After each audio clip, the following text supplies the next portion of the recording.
Hello everyone, कैसे हैं आप सब। एक बार पुनः शिव कोचिंग क्लासेस पर स्वागत है। उम्मीद करता हूं आप सब अच्छे होंगे, मस्त होंगे, बेहतर होंगे, आपकी पढ़ाई बेहतर चल रही होगी। क्लास 12 केमिस्ट्री एनसीईआरटी में आज यहां पर 80 से 85 क्वेश्चन लेकर आया हूं। बच्चों जो चैनल पे पहली बार आए हैं ना भाई, तो चैनल को सब्सक्राइब कर लेना। और पूरा हिंदी वर्जन का नोट्स आपको मात्र 100 रुपये में दिया जाता है। जिन बच्चों को लेना है तो कॉन्टैक्ट नंबर लिख लें 9685299149। ये मेरा पर्सनल नंबर है। जिन बच्चों को नोट्स लेना है तो व्हाट्सअप में कॉन्टैक्ट कर सकते हैं, एकदम 100 रुपये में।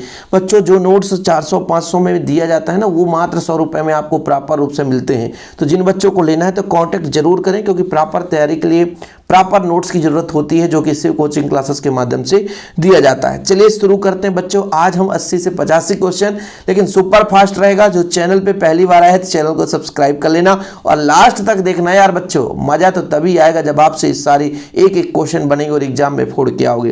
पहला प्रश्न है, एल्कोहल सोडियम से क्रिया करके क्या बनाता है। एल्कोहल का सूत्र होता है बच्चों ROH। ROH H हट करके Na जुड़ जाएगा तो RONA बनाएगा। क्या बनाएगा? RONA, sodium alkoxide. क्या बनाएगा बच्चों? Sodium alkoxide. निम्नलिखित से सबसे अधिक अम्लीय कौन सा है? देख सकते हैं आप लोग, इसका आपको राइट आंसर बताना है। Very very very very important है बच्चों, CF3COOH। ऑप्शन नंबर फर्स्ट इसका हो जाएगा, सबसे अधिक अम्लीय है। प्रसरण दाब का सूत्र कौन सा है? प्रसरण दाब का सूत्र कौन सा बच्चों? तो ये आपका पाई है। पाई बराबर होता है nRT बटा V। ये आपका प्रसरण दाब का सूत्र हो जाएगा। ठीक है बच्चों, चलिए यहां पर अभिक्रिया की कोटि बताना है आपको। अभिक्रिया की कोटि, कोटि इनके घातांक की सांद्रता पर निर्भर करता है। तो 1/2 धन 3/2, जब इसको जोड़ेंगे तो 4/2, 4 में 2 का भाग करेंगे तो 2 आ जाएगा बच्चों। यही अभिक्रिया की कोटि है। तो ऑप्शन नंबर कौन सा हो जाएगा? ऑप्शन नंबर आपका हो जाएगा डी नंबर। ठीक है, अंतः संक्रमण तत्व है। अंतः संक्रमण तत्व का मतलब होता है F ब्लॉक का तत्व। तो स्कैंडियम, वेनेडियम ये तो है नहीं बच्चों, पारा ये भी नहीं है, तो सीरियम आपका अंतः संक्रमण तत्व है। चलिए इसके बाद ऑक्सीकरण संख्या बताना है। इसमें ऑक्सीकरण संख्या कैसे निकालेंगे बच्चों? देखिए पोटेशियम 2 है, एक पोटेशियम का +1 होता है, तो 2 पोटेशियम का +2 हो गया। हमको आयरन का निकालना है तो आयरन का X कर लिया बच्चों। ठीक है, आयरन का X कर लिया। प्लस का बच्चों CN का होता है -1, तो -1 बराबर में आपको 0 करना है। कैलकुलेट करना है 6 का गुणा करके, है ना। तो आप 6 कम 6 हो जाएगा -6। CN का -1 है, 6 CN है ना, साइनाइड है। तो -6 में 2 घटेगा तो -4, बराबर में पक्षांतर होगा तो +4 हो जाएगा। तो ऑप्शन नंबर थर्ड हो जाएगा। ठीक है, एल्किल आयोडाइडों का निर्माण प्रायः एल्किल क्लोराइडो ब्रोमाइडो की शुष्क एसीटोन में NaI के साथ क्रिया होता है। तो इस अभिक्रिया को क्या बोलते हैं बच्चों? बताना है। सिंडमायर की, उगमन की, फिंकलेस्टाइन या कोलवे। तो फिंकलेस्टाइन अभिक्रिया होते हैं बच्चों। देखिए इस अभिक्रिया को कोई नहीं पढ़ता है, सोचता है कौन पढ़े, एग्जाम में तो आना नहीं है, ऐसे ही क्वेश्चन आ जाते हैं। EDTA का रासायनिक नाम बताना है आप लोगों को। बताओ EDTA का, ethylene diamine tetra acetate. EDTA बच्चों ethylene diamine tetra acetate, ethylene diamine tetra acetate. Anisole सांद्र H2SO4 और सांद्र HNO3 के मिश्रण के साथ क्रिया करके क्या क्या बनाता है? अर्थो एवं पैरा नाइट्रो एनिसाल बनाता है बच्चों। ठीक है, एनिसाल जो है ना वो अर्थो एवं पैरा नाइट्रो एनिसाल बनाएगा, क्योंकि नाइट्रो समूह से क्रिया करेगा, NO2 जोड़ेगा, तो अर्थो एवं पैरा स्थान पर ये नाइट्रो समूह जुड़ जाता है। मेथिलेमीन अमोनिया से क्या होता है बच्चों? अधिक क्षारीय है। मेथिलेमीन का सूत्र होता है CH3NH2, ये आपका मेथिलेमीन है। ठीक है, अमोनिया का सूत्र होता है NH3। कौन अधिक क्षारीय होगा बच्चों? तो ये आपका अधिक क्षारीय होगा, मेथिलेमीन। ठीक है, विटामिन B2 का रासायनिक नाम बताना है। विटामिन B2 का रासायनिक नाम राइबोफ्लेविन। विटामिन B2 का रासायनिक नाम बच्चों राइबोफ्लेविन होता है। क्या? राइबोफ्लेविन। जल की मोललता कितनी होती है? मोललता चाहे मोलरता 5.55 या 5.6, जो भी बुक में रहता है। अक्सर हम 5.6 का प्रयोग करते हैं। ठीक है, जल की मोलरता हो गई। मानक हाइड्रोजन इलेक्ट्रोड विभव का मान कितना होता है बच्चों? 0 होता है। Ni2 पॉजिटिव का रंग क्या होता है बच्चों? हरा रंग होता है। ठीक है, ये हरा रंग होता है। और सारे क्वेश्चन सिलेक्टेड है, प्रीवियस ईयर में पूछे गए प्रश्न है, इसलिए आप लोगों को एक भी क्वेश्चन मिस नहीं करना है। चलिए यहाँ पर देखिए बच्चों Mn जो है वो +7 ऑक्सीकरण अवस्था दर्शाता है।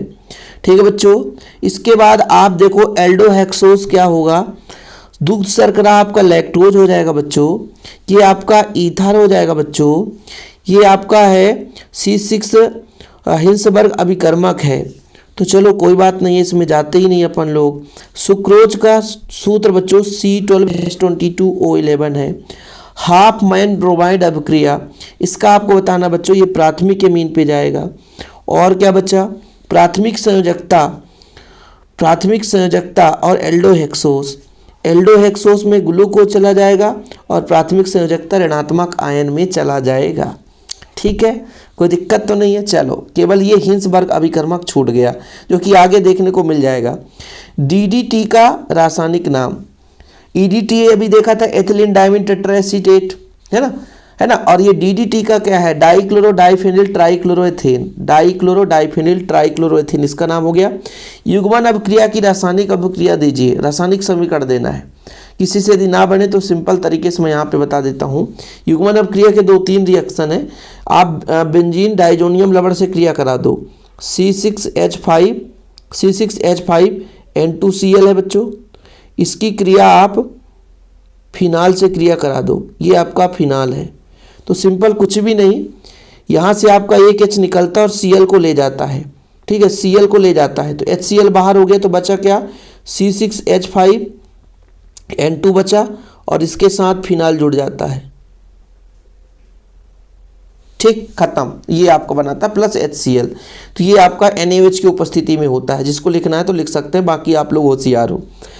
प्रोटीन के एकलक का नाम क्या है बच्चों, प्रोटीन का एकलक यानी किससे मिलकर के प्रोटीन बनता है, तो आपका हो जाएगा अमीनो अम्ल। और हिंसबर्ग अभिकर्मक का सूत्र अभी मिल गया, इसके पहले था, क्या था बताओ जरा, C6H5SO2Cl, ये हिंसबर्ग अभिकर्मक है बच्चों।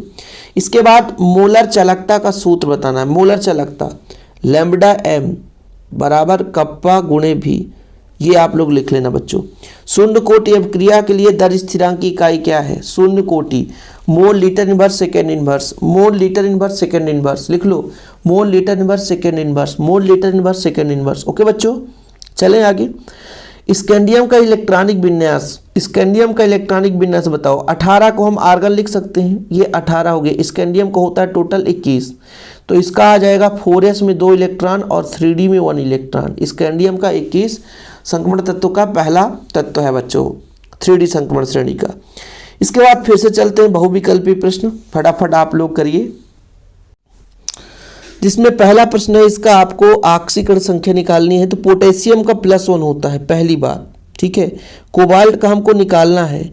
और बच्चों ये आपका जो कार्बोनिल है इसका 0 होता है, बराबर में 0 करो, पक्षांतर आएगा तो -1 हो जाएगा, x बराबर -1, x बराबर -1, सिंपल है। रासायनिक अभिक्रिया की दर किस पर निर्भर करती है बच्चों, परमाणु द्रव्यमान, सक्रिय द्रव्यमान, तुल्यांकी भार, आणविक द्रव्यमान। तो सक्रिय द्रव्यमान पर निर्भर करती है। प्रसरण दाब ज्ञात करने का सूत्र, रिपीटेड क्वेश्चन हो गया। किसी विलयन की चालकता किस पर निर्भर नहीं करती है, ताप पर, दाब पर, सांद्रण पर, विकिरण पर। किस पर निर्भर नहीं करती है पूछा है, तो विकिरण पर निर्भर नहीं करती है। किन तत्वों को 5F स्तर क्रमशः भरा जाता है। देखो भाई साहब, 5F की बात कर रहा हूँ, तो लेंथेनाइड तो हो नहीं सकता, ये 4F में जाता है। एक्टिनाइड होता है 5F, तो आपको हो जाएगा बच्चों एक्टिनाइड। क्या हो जाएगा, एक्टिनाइड। किसका सामान्य सूत्र, फास्जीन है। फास्जीन का सूत्र बताओ, COCl2 कार्बोनिल क्लोराइड, कहाँ पे दिख रहा है आपको, COCl2, ये आपका फास्जीन हो गया। चलिए आगे चलते हैं रिक्त स्थान में, फटाफट क्वेश्चन देखते हैं। कार्बोक्सिलिक अम्ल नीले लिटमस को किस में बदल देता है बच्चों, नीले लिटमस को लाल करेगा, है ना। मस्टर्ड डाइल अभिक्रिया का मुख्य उत्पाद क्या है, एल्किल आइसोथायोसाइनेट, इसका हो जाएगा answer alkyl isothiocyanate. Vitamin A की कमी से कौन सा रोग होता है, रतौंधी रोग हो जाता है। विटामिन ए की कमी से रतौंधी रोग हो जाता है। 1000 ग्राम विलायक में विलेय के मोलों की संख्या क्या कहलाती है, 1000 ग्राम विलायक में विलेय के मोलों की संख्या मोललता कहलाती है। इसका आंसर होगा बच्चों मोललता। क्या, मोललता। लोहे पर जंग लगना एक किसका उदाहरण है, लोहे पर जंग लगना एक संक्षारण क्रिया का उदाहरण है। क्या बच्चों, संक्षारण क्रिया का उदाहरण है। सेंटीमीटर इनवर्स किसकी इकाई है, तो ये प्रथम कोटि अभिक्रिया के वेग स्थिरांक की इकाई है बच्चों, प्रथम कोटि अभिक्रिया के लिए। सत्य असत्य बताना है, बिल्कुल। मेथिल आइसोसाइनाइड विषैला गैस है, सही है। ग्लूकोज एक प्रोटीन है, नहीं गलत है, क्योंकि अमीनो अम्ल से प्रोटीन बनता है। मिश्र धातु होती है, बिल्कुल सत्य है। कीलेट संलग्निक कम स्थायी संकुल बनाता है, गलत है, स्थायी संकुल बनाता है। वायु में फिनाल का रंग गुलाबी हो जाता है, बिल्कुल सही है। प्राथमिक एल्कोहल ऑक्सीकृत होकर कीटोन देते हैं, प्राथमिक एल्कोहल कीटोन दे सकते हैं, ऑक्सीकृत होंगे, प्राथमिक एल्कोहल की बात की जा रही है। तो यहां पर बच्चों प्राथमिक एल्कोहल की जब बात की जाएगी तो ये आपका एल्डिहाइड में ऑक्सीकृत होता है। द्वितीयक जो आपका एल्कोहल होगा वो कीटोन बनाता है, इसलिए प्राथमिक एल्कोहल ऑक्सीकृत होकर कीटोन बनाता है, गलत है। ठीक है, यह सत्य हो जाएगा। चलिए इसके बाद हिंसबर्ग अभिकर्मक आप लोग फटाफट बता ही दोगे, ये मिल चुका है। ठीक है बच्चों, EDTA क्या हो गया आपका, अति ज्वलनशील पदार्थ क्या है। ठीक है, नारंगी ध्रुव क्या है, कुचालक क्या है। तो कुचालक आपका हो जाएगा बच्चों विद्युत धारा जिसमें प्रवाहित नहीं होगी, ये तो सीधा सीधा हो गया। नारंगी ध्रुव तो आपका यही होगा। ठीक है, और EDTA बच्चों एक आपका लिगेंड है, और अति ज्वलनशील हो गया आपका ईथर हो गया। चलिए आगे चलते हैं, एक शब्द में उत्तर देना है, आप लोग फटाफट बता दो। एमीन की प्रकृति कैसी होती है, तो क्षारीय होती है। डी ब्लॉक के तत्व को संक्रमण तत्व कहते हैं। गैमिक्सिन का सूत्र होता है C6H6Cl6। फार्मिक अम्ल के निर्जलीकरण से कौन सा गैस बनता है, तो कार्बन मोनोऑक्साइड। फार्मिक अम्ल के निर्जलीकरण से कार्बन मोनोऑक्साइड बनता है। ग्लूकोज किस प्रकार का कार्बोहाइड्रेट से, तो मोनोसेकेराइड। मोनोसेकेराइड है बच्चों, क्या है, मोनोसेकेराइड। आगे चलते हैं, सही विकल्प चुनकर लिखना है, जिसमें पहला प्रश्न है एल्डिहाइड में अल्फा हाइड्रोजन की प्रकृति कैसी होती है। एल्डिहाइड में अल्फा हाइड्रोजन की प्रकृति कैसी होती है बच्चों, तो एल्डिहाइड में अल्फा हाइड्रोजन की प्रकृति अम्लीय होती है। फर्स्ट नंबर राइट आंसर हो जाएगा।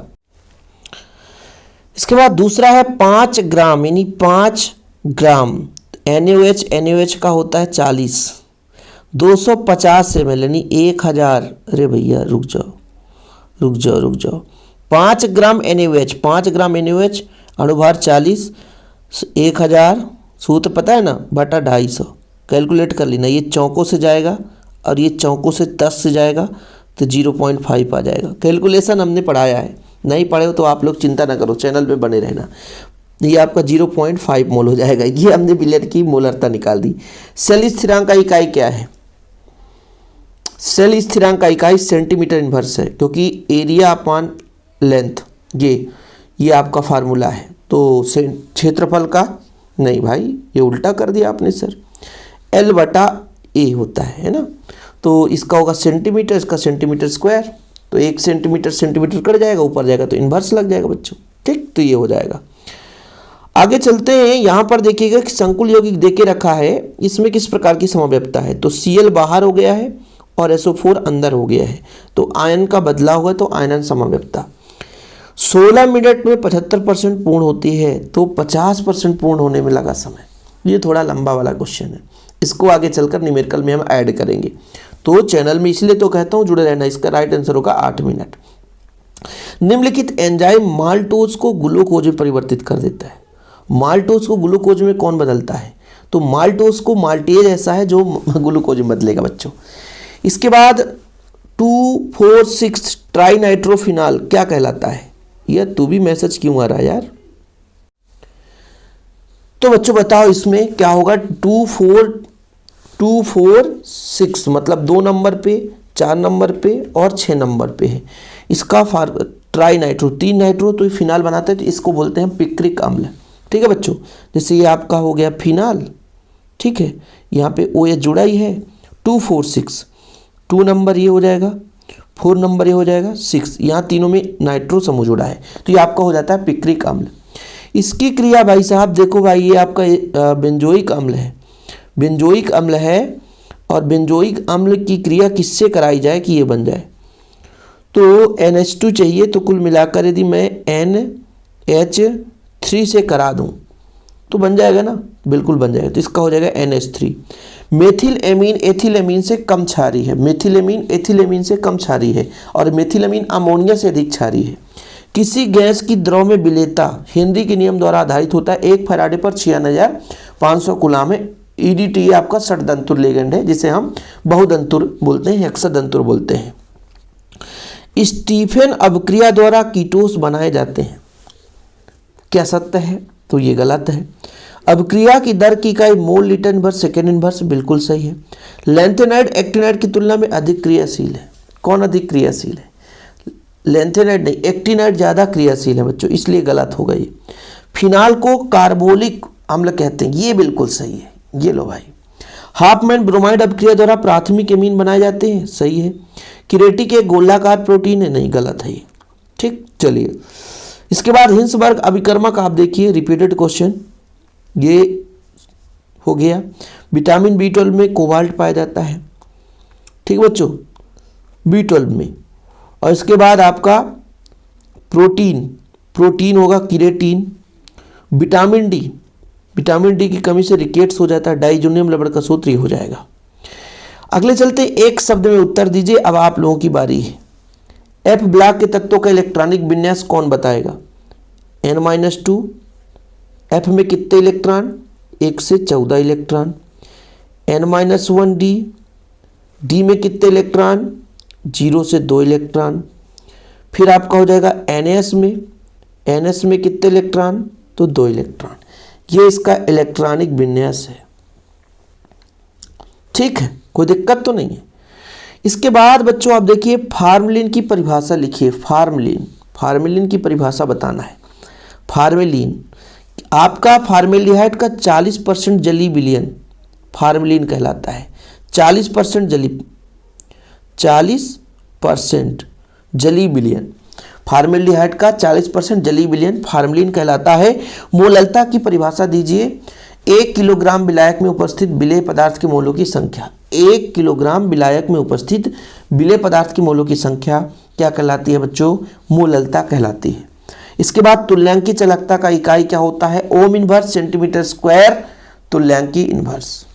ओम इनवर्स सेंटीमीटर स्क्वायर तुल्यांकी इनवर्स। चीज़ें क्लियर है? ये आपका आज पूरा कंप्लीट हुआ। इसके बाद भी कोई क्वेश्चन ऐड है? नहीं है। बाकी आप लोग चैनल पे पहली बार आए, चैनल को सब्सक्राइब कर लें। बस आप यूट्यूब पे अभी पढ़ते रहेंगे बच्चों नोट्स से। मैं गारंटेड कहता हूँ कि आप जितना चाहोगे 80, 85, 90 उतना % आपके आएंगे, लेकिन आपको थोड़ा सा मेहनत करना है शिव कोचिंग क्लासेस के साथ साथ, ठीक है। नोट्स जरूर ले लें। कॉन्टैक्ट नंबर मैंने पहले ही बता रखा है, 96 85 29 91 49, 9685299149। बाकी आपको जो डाउट रहेगा आप लोगों के साथ हम शेयर करते रहेंगे। फिलहाल अभी के लिए इतना ही। जय हिंद, वंदे मातरम।